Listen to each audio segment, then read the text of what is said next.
So the nice thing about this week is that there are no readings in Paglarulo, since you pretty much have finished the entire book, believe it or not, with all your intense reading.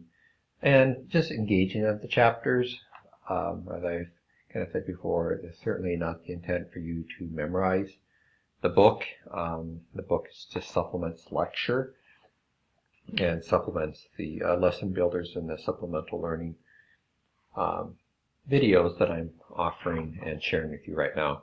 So this week is really about service learning and about understanding the laws, federal laws specifically, that protect health insurance information, that protect your information as students, but more directly protects the information of students that are in schools, particularly if you decide to work in the pediatric setting. And then we talk about the Americans with Disabilities Act, which is the legislation that was passed into law in 1990. And service learning, introduce you to that and get yourselves thinking about possible projects. So here's the objectives, and you always want to look at the objectives and define the objectives during every week. And that's consistent for any of the courses in the PTA program. So we got some really rich learning objectives. The assignments this week are fairly low stakes, primarily because it is Thanksgiving week, and many of you are, well, certainly we have no class, right, on Thursday or Friday, although Moodle is open, and if you don't celebrate Thanksgiving or need to work on school, it's open. I just will not be available on Thursday or Friday of Thanksgiving week. So to get into the material, I think it's important just to make a couple of definitions. So the significance of these acts, and the Rehab Act, for example, of 1973, and this has been upheld by the Supreme Court. It's been challenged by different administrations, including the current one. But any college or higher education institution, that this includes private, that takes any money, even as low as $1 in federal aid, must provide access to individuals with disabilities when it comes down to a reasonable accommodation.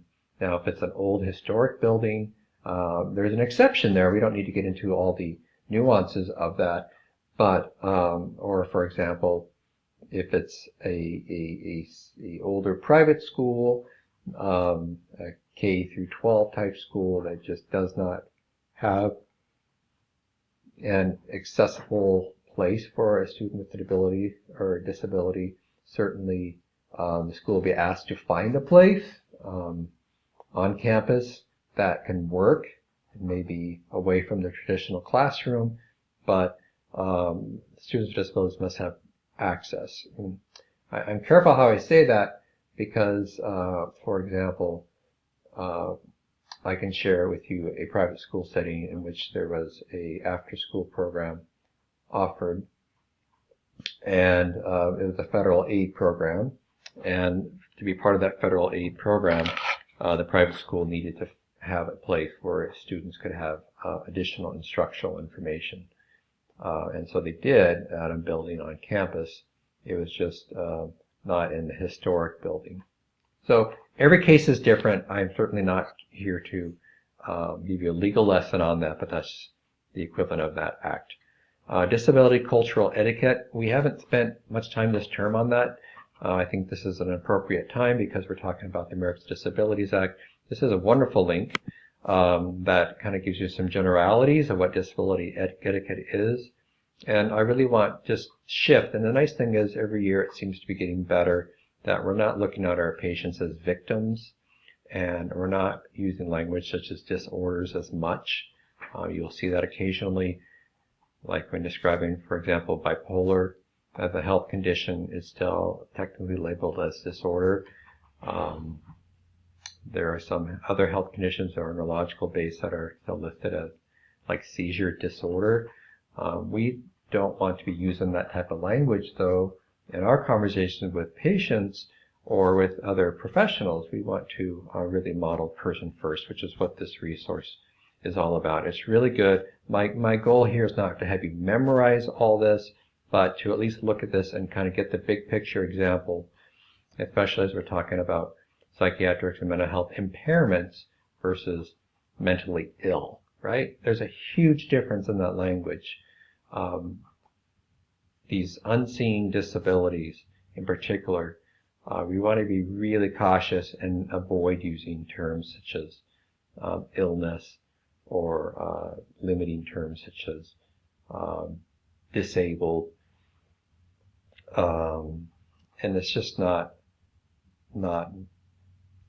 good, right? Even though there's things, language such as American Disabilities Act, we don't want to say, well, you're disabled, right? I mean, that's not appropriate. Instead, we would say, you have your name is Bob, and you have a health condition related to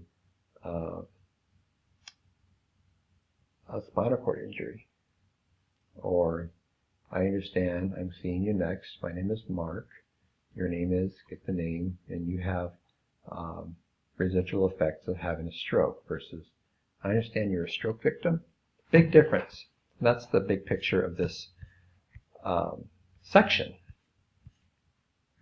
And it is an excellent resource, and I really would hold on to it, and just every so often, especially as going to clinicals next year, to have this resource available.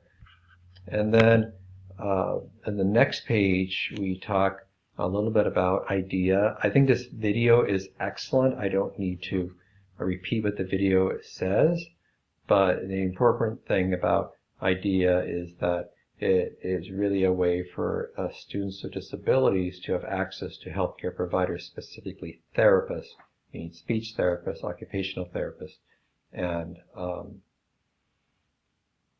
physical therapists, if I didn't say that, PTs, PTAs, OTs, OTAs, speech language pathologists, mental health practitioners in the school setting. And it's free, appropriate education for all children with disabilities. That doesn't mean that it's financed well, but that is the intent, and that is what the law of IDEA is upholding.